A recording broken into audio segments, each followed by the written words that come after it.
Hello à tous. Bienvenue dans notre communauté, où le patriotisme est un engagement sérieux. Quand le feu brûle la maison, le silence devient trahison. Ici, on ne clique pas pour se divertir. On s'engage, on s'élève, on défend. Chaque mot est une balle. Chaque partage est un bouclier. En montant à bord de ce bateau, vous vous engagez à rester fidèle à votre patrie. Les Wazalendo sont au front, et vous sur la guerre numérique. King combat le sage. Quand les collines parlent, les claviers doivent répondre. Le combat ne se limite pas au fusil. Il se joue aussi dans les esprits, dans les récits, dans les algorithmes. Et chaque commentaire d'encouragement est une pierre posée sur le mur de la résistance. Nous souhaitons la bienvenue à Papa Patrick Bolima à Kisangani, Sostan Kasanzo à Kinshasa et Monsieur Willy Claude Mpandamadi à Goma, Grégoire Sombolaï. Quand les anciens veillent, les jeunes marchent droit. Ces noms ne sont pas des abonnés, ce sont des repères, des balises dans la tempête, des témoins de la rigueur. Préparez-vous, car nous allons de nouveau dévoiler les choses. Cette fois, de bonnes nouvelles. Paulo, Ngonga Willow à Luanda. Quand le tambour bat pour la victoire, le village danse avec prudence. Ce n'est pas une célébration, c'est une respiration. Une pause dans le tumulte, mais la vigilance reste totale. Les ministres de Dieu de la famille Novita sont présents. Pasteur James Ilunga à Kolwezi, Pasteur Francisco Makumbi Kembo en Angola, Pasteur Pauline Ilunga, Pasteur Shegombala à Kinshasa, et l'évangéliste Robert Mongiro. Quand les voix spirituelles s'élèvent, même les collines tremblent de foi. Leur présence est une bénédiction, leur engagement est une lumière, et leur prière est une arme silencieuse. Les Wazalendo, fils du Congo, sont les véritables remparts de la nation, capables de faire face aux commandos de Paul Kagame sans drone ni chasseur. Edouard Kabiloa à Kolwezi. Quand le cœur est armé, le fusil devient secondaire. Ils n'ont ni budget ni uniforme, mais ils ont la terre, la mémoire et la rage de ne pas céder. Nzibira, position stratégique, représente le couloir qui pourrait tout changer si le Congo venait à perdre cette zone. Godet Fouala Kilolo à Kasangulu. Quand la porte tombe, le palais devient vulnérable. Nzibira n'est pas un village, c'est un verrou, et ce verrou tient encore. Nzibira offre un accès crucial vers Kindu, Maniema, Kisangani et Kasai. Emri Bisukudia. Quand le serpent vise la racine, c'est que le tronc est déjà affaibli. Si Nzibira tombe, c'est tout le centre du Congo qui vacille. Et Kinshasa devient une cible directe. Et lorsque Maniema, Kisangani et Kasai tomberont, Nanga et ses alliés rwandais pourront envisager de gouverner le Congo depuis Kinshasa. Gabriel Lévit Chamou à Kinshasa. Quand le chef vient de l'extérieur, le peuple devient locataire. Ce n'est pas une guerre de territoire, c'est une guerre de souveraineté. Et le Congo doit refuser la location de sa république. Les Wazalendo sont pleinement conscients de la situation.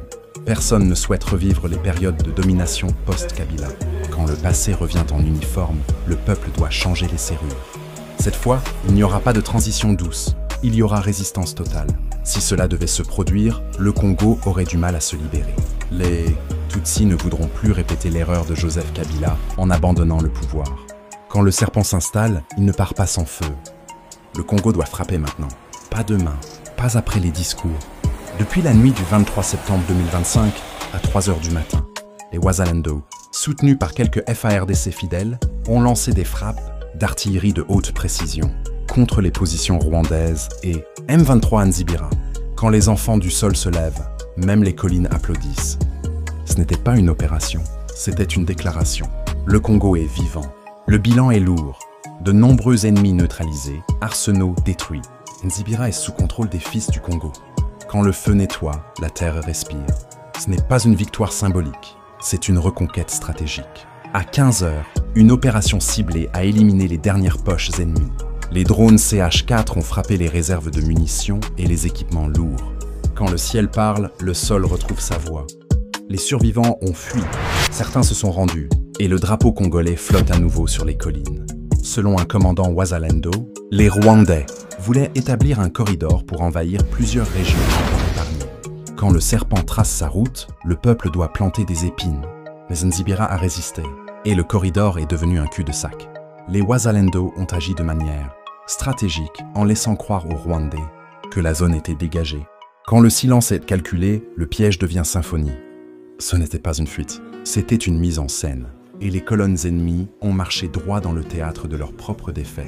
Ce n'est qu'une fois toutes les colonnes engagées que les commandos Wazalendo ont ouvert le feu, provoquant un carnage. Quand le serpent entre dans la case, le feu doit jaillir des murs. Les collines ont parlé, et les Wazalendo ont répondu sans hésitation. Ce n'était pas une embuscade, c'était une leçon. Les Rwandais se sont retrouvés piégés de tous côtés. La mission fut un succès, comme s'ils traquaient des amateurs. Quand le chasseur devient gibier, c'est que le terrain a changé de maître. Ils pensaient dominer. Ils ont découvert la résistance, et le sol congolais leur a rappelé qu'il n'est pas à vendre. Face à ces pertes en hommes et en matériel, les autres groupes rwandais autour de Nzibira ont battu en retraite vers les collines. Quand le feu consume les premiers, les derniers cherchent les hauteurs. Mais les collines ne sont plus des refuges, elles sont devenues des pièges.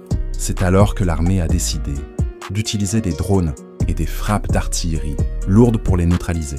Quand le ciel parle après la terre, le silence devient défaite. Les FARDC ont suivi le tempo des Wazalendo, pas par stratégie, par obligation.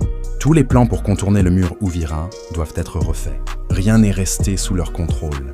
Quand le mur tient, le vent change de direction. Uvira n'est pas tombée, elle a résisté. Et les cartes ennemies sont à redessiner. Quelques survivants des frappes ont choisi de se replier, mais les Wazalendo les attendent. Quand le serpent revient sur ses traces, les épines l'attendent. Ce n'est pas une fuite, c'est une boucle, et cette boucle se referme. Les forces Mai Mai, Wazalendo demeurent une force que Kagame n'a jamais réussi à maîtriser. Quand le feu vient du peuple, même les alliances étrangères s'effondrent. Depuis des années, ils tiennent, sans budget, sans drone, mais avec la terre et la mémoire. Kagame a mené plusieurs opérations dans le sud Kivu, souvent en partenariat avec l'Ouganda et les FARDC sous Kabila. Rien n'a abouti. Quand le chef s'allie au serpent, le peuple doit devenir feu. Les infiltrations ont affaibli l'armée, mais elles n'ont jamais brisé la résistance. Il a toutefois réussi à rendre l'armée congolaise inefficace par le biais d'infiltration. Aujourd'hui, le Congo ne dispose plus d'une armée capable de défendre ses territoires. Quand le fusil obéit à l'ennemi, le drapeau devient chiffon. Ce n'est pas une armée, c'est une façade, et le peuple le sait. Le seul recours des FARDC est son aviation. Les autres forces sont impuissantes face aux troupes rwandaises. Quand le ciel est fort, mais le sol est vide, la guerre devient déséquilibrée. Les Sukhoi rugissent, mais les bots hésitent. Avec les Wazalendo, c'est différent. En combat rapproché, ils prennent le dessus sans difficulté. Quand le cœur est armé, le fusil devient instinct. Il ne fuit pas, il frappe. Et chaque frappe est une promesse de souveraineté. Quand l'armée rwandaise affronte les FARDC, c'est l'armée congolaise qui se retire, non pas par faiblesse, mais sur ordre de chefs alliés du Rwanda. Quand le chef trahit, le soldat devient otage. Les replis ne sont pas tactiques, ils sont politiques, et le peuple paie le prix. Cela explique les nombreux replis stratégiques des FARDC face au RDF M23. Quand le serpent est dans le commandement, le fusil devient complice. Le Congo ne perd pas par manque de force. Il perd par excès de trahison. C'est pourquoi les Wazalendo mènent les opérations au sol et les FARDC se chargent des frappes aériennes. Quand le peuple marche, le ciel doit suivre. Les Wazalendo dictent le rythme et l'armée suit pour sauver la façade. Les Wazalendo représentent le dernier rempart de la souveraineté congolaise. Quand les enfants du sol se lèvent, la nation retrouve son nom. Sans eux, Kagame aurait déjà installé ses pions dans les institutions et le Congo serait devenu un bureau satellite. Ils ont freiné l'accélération des infiltrations après la prise de Goma et Bukavu. Quand le feu est contenu, le poison recule. Le Congo tient, grâce à eux. Et chaque jour de résistance est une victoire silencieuse. Papa Patrick Bolima et Paulin Onochu, tous deux à Kisangani, vous pouvez respirer. L'hémorragie à Nzibira est stoppée, grâce à la détermination des jeunes défenseurs Wazalendo. Quand les enfants du sol se lèvent, même les collines retrouvent leur souffle. Ce n'est pas une pause, c'est une victoire tactique. Et chaque souffle repris est une promesse de reconquête. Paul Kagame peut se déplacer dans toutes les instances internationales pour prétendre négocier la paix, dans les grands lacs, alors qu'il est l'un des principaux architectes de l'instabilité. Quand le pyromane parle d'extincteur, le peuple doit se méfier. Il ne négocie pas la paix, il négocie l'espace. Et chaque déplacement diplomatique est une manœuvre géostratégique. Pour qu'il se retire réellement du Congo, il faut une armée congolaise forte, bien équipée et surtout patriote. Quand le fusil est guidé par le cœur, le drapeau ne tremble pas. Le Congo ne manque pas de munitions, il manque de conviction. Et c'est là que commence la vraie réforme. Certains militaires congolais ont reçu des équipements modernes, mais cela n'a rien changé, car les officiers qui les dirigent sont impliqués dans les conflits et en tirent profit. Quand le chef mange la guerre, le soldat devient figurant. Le matériel ne suffit pas. Il faut des hommes intègres. Et l'intégrité ne s'achète pas avec des galons. Les politiciens et officiers congolais n'ont jamais joué un rôle direct dans la guerre à l'Est. Cela a permis aux Tutsis de devenir les véritables maîtres de cette région. Quand le gardien dort, le voleur devient propriétaire. Sans les Wazalendo, le Congo serait déjà un terrain balisé. Et les collines parleraient une langue étrangère. Les conflits en RDC visent à contrôler le pouvoir, avoir une personne sous l'influence. De Kagame à la tête du pays permettrait de s'approprier les ressources sans effort. Quand le chef est loué, le trésor devient exportation. Ce n'est pas une guerre de frontières, c'est une guerre de coffres. Et chaque nomination est une transaction. Malgré les discussions avec les grandes puissances, Kagame continue d'avancer, espérant le retour des démocrates à la Maison-Blanche. Quand le vent change à l'étranger, le serpent ajuste ses crochets. Le Congo ne doit pas attendre les élections américaines pour défendre ses collines. Mobutu est parti avec ses fidèles, mais les soi-disant mobutistes ont continué à collaborer avec Joseph Kabila. Quand le masque change, le visage reste le même. La roue tourne, oui, mais elle tourne en rond. Et le peuple reste au même point. Après le départ de Kabila père et fils, leurs partisans sont restés aux côtés de Tshisekedi. Quand le passé s'accroche au présent, le futur devient prisonnier. Le Congo ne change pas de régime. Il recycle les visages, et les résultats restent les mêmes. Quand Tshisekedi quittera ses fonctions, le nouveau régime travaillera avec les mêmes individus. Quand le serpent change de peau, le venin reste.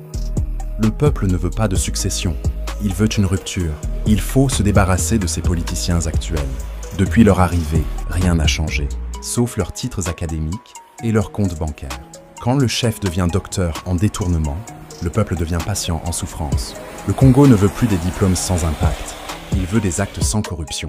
Ces politiciens ont choisi de ne pas adopter une position ferme sur la guerre à l'Est. Ils savent qu'ils peuvent travailler avec Nanga, peu importe le régime.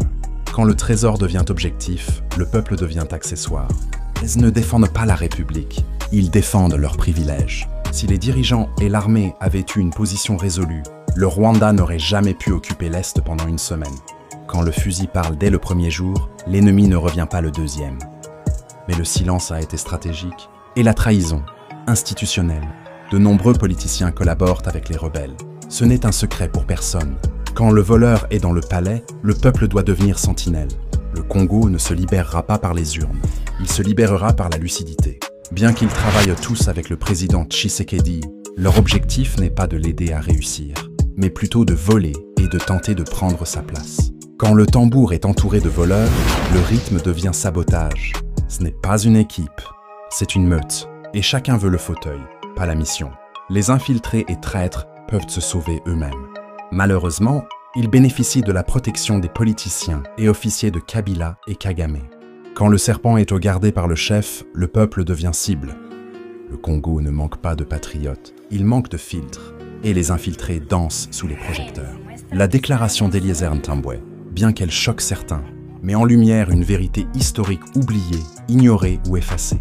Quand la mémoire est censurée, le peuple marche sans repère. Ce n'est pas une provocation, c'est un rappel. Et ce rappel dérange ceux qui profitent de l'amnésie collective. L'armée congolaise durant la période coloniale, la force publique, a joué un rôle significatif dans les conflits du XXe siècle. Quand le passé est glorieux, le présent ne doit pas être honteux. Le Congo a déjà été une puissance militaire. Ce n'est pas un rêve, c'est une réalité enterrée. Aujourd'hui, cette même armée subit humiliation, instrumentalisation et affaiblissement. Non pas à cause de l'ennemi extérieur, mais des trahisons internes. Quand le fusil est saboté de l'intérieur, le drapeau devient chiffon. Le Congo ne perd pas par manque de munitions, il perd par excès de complicité. La force publique était redoutée et respectée, incarnant la force du peuple congolais. Aujourd'hui, ce peuple subit les conséquences des dirigeants. Quand le chef oublie l'histoire, le peuple devient victime du présent. Ce n'est pas l'armée qui a changé, ce sont les mains qui la dirigent. Elle a participé à des guerres mondiales, engagée dans des opérations bien au-delà des frontières. Quand le soldat congolais marchait en Birmanie, le monde saluait sa bravoure. Mais aujourd'hui, ce soldat est réduit au silence, effacé des manuels, ignoré des tribunes. Durant la Première Guerre mondiale, la force publique a combattu aux côtés des Alliés contre les Allemands en Afrique de l'Est. Quand le Congolais défendait Tabora, le Rwanda tremblait. Kagame semble l'avoir oublié. Mais l'histoire, elle, n'oublie pas. La victoire de Tabora en 1916 fut un tournant. Les troupes congolaises ont défait les Allemands jusqu'au Rwanda. Quand le sol congolais avançait, les frontières coloniales reculaient. Ce n'était pas une armée coloniale, c'était une armée de dignité. Pendant la Seconde Guerre mondiale, le Congo belge a envoyé ses soldats en Éthiopie, au Moyen-Orient et en Birmanie. Quand le soldat congolais traversait les continents, il portait l'honneur d'un peuple. Et pourtant, aujourd'hui, ce même peuple est humilié sur son propre sol. Les troupes congolaises ont libéré l'Éthiopie aux côtés des Britanniques, luttant contre l'occupation fasciste italienne. Quand le Congolais libérait l'Éthiopien, l'Afrique respirait. Mais aujourd'hui, l'Éthiopie a une supériorité militaire et le Congo une mémoire amputée. Il est indéniable que les Congolais ont combattu avec courage contre les troupes italiennes et allemandes. Quand le courage est oublié, le peuple devient vulnérable. Ce n'est pas une faiblesse, c'est une amnésie organisée. Malheureusement, ces accomplissements militaires semblent presque oubliés. Quand le tambour de l'histoire est étouffé, le peuple danse sans rythme. Il est temps de réécrire les manuels, de réhabiliter les héros et de rappeler que le Congo a déjà vaincu des empires. L'armée congolaise, autrefois crainte et respectée, se retrouve aujourd'hui dans une situation d'humiliation, de division et d'infiltration. Quand le lion devient muet, les hyènes dansent sur ses terres. Ce n'est pas l'uniforme qui fait la force, c'est la loyauté. Et cette loyauté a été vendue aux plus offrants. Elle est souvent incapable de faire face à des groupes armés, soutenus par des puissances étrangères, comme le Rwanda ou l'Ouganda. Quand le gardien ouvre la porte aux voleurs, le peuple devient prisonnier. Ceux qui étaient jadis protégés par les Congolais sont aujourd'hui les oppresseurs. Le renversement est total et la honte est nationale. Qu'est-ce qui a changé? La trahison interne de certains hauts responsables qui privilégient leurs intérêts personnels. Quand le chef mange seul, le village jeûne en silence. Ce n'est pas l'ennemi qui a vaincu l'armée, ce sont les ambitions internes qui l'ont désarmé. Certains entretiennent des relations douteuses avec les agresseurs, affaiblissant la capacité de réaction de l'armée. Quand le fusil obéit à l'ennemi, le drapeau devient chiffon. Le Congo ne manque pas de soldats, il manque de chefs dignes. L'armée est mobilisée pour des objectifs politiques, pas pour protéger la nation. Quand le fusil sert le pouvoir, le peuple devient cible. La République est en danger quand ses armes défendent des ambitions personnelles. Il y a un manque d'officiers fidèles, de compétences opérationnelles et de discipline. Quand le tambour bat sans rythme, le soldat danse sans direction. Ce chaos est le fruit d'une infiltration orchestrée par Kabila, sur demande de Kagame. Et le peuple en paie le prix. Les Congolais ignorent leur propre histoire militaire prestigieuse. Voilà le vrai problème. Quand la mémoire est effacée, le courage devient silence. Le Congo a été grand, mais l'école ne le dit pas. Et les enfants grandissent dans l'ombre de leur propre gloire. L'éducation ne valorise pas les exploits passés de l'armée, créant un sentiment d'infériorité nationale. Quand le passé est caché, le futur devient fragile. Les jeunes croient que le Rwanda est supérieur, non pas parce qu'il l'est, mais parce qu'on leur a volé leur récit. Le ministre Eliezer Tambwe a lancé un appel urgent. Ce n'est pas une exagération, c'est une alerte. Quand le cri dérange, c'est que la vérité est proche. Ces mots sont brutaux! Mais ils réveillent, et le Congo a besoin d'un réveil, pas d'un confort. C'est grâce à l'armée congolaise que certaines nations existent aujourd'hui, et ce sont elles qui oppressent les Congolais. Quand le sauveur devient esclave, l'histoire doit être réécrite. Le Congo a combattu pour les autres. Il est temps qu'il se batte pour lui-même. Que les luttes des Wazalendo redonnent dignité au peuple congolais. Tout le monde doit les soutenir. Quand les enfants du sol se lèvent, la nation retrouve son nom. Ce n'est pas une nostalgie, c'est une renaissance. Et elle commence dans les collines. L'armée congolaise a déjà prouvé sa valeur au monde. Elle est affaiblie non pas par manque de bravoure, mais par trahison. Quand le cœur est fort mais la tête est vendue, le corps ne tient plus. Les soldats sont prêts, mais les ordres sont corrompus. Et le peuple le sait. La force publique a marqué l'histoire.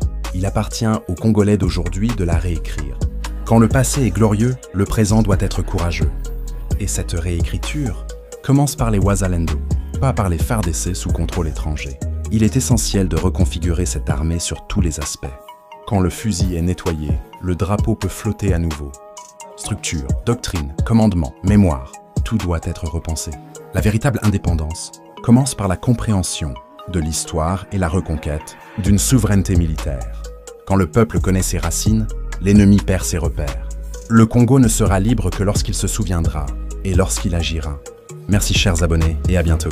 Merci infiniment d'avoir regardé cette vidéo jusqu'au bout. Nous espérons que vous avez trouvé notre contenu aussi passionnant qu'enrichissant. Votre engagement signifie énormément pour nous. Alors, si cette vidéo vous a plu, n'oubliez pas de la liker, de la partager avec vos amis et de laisser un commentaire ci-dessous. Un grand merci à nos fidèles abonnés pour votre soutien continu. Vous êtes la force qui nous pousse à continuer de créer et de partager. Et si vous êtes nouveau ici, bienvenue dans notre communauté. Nous serions ravis de vous compter parmi nous. Alors n'oubliez pas de vous abonner et de cliquer sur la cloche pour ne manquer aucune de nos futures vidéos. Rejoignez la communauté Novita TV et ensemble, continuons à explorer, apprendre et grandir.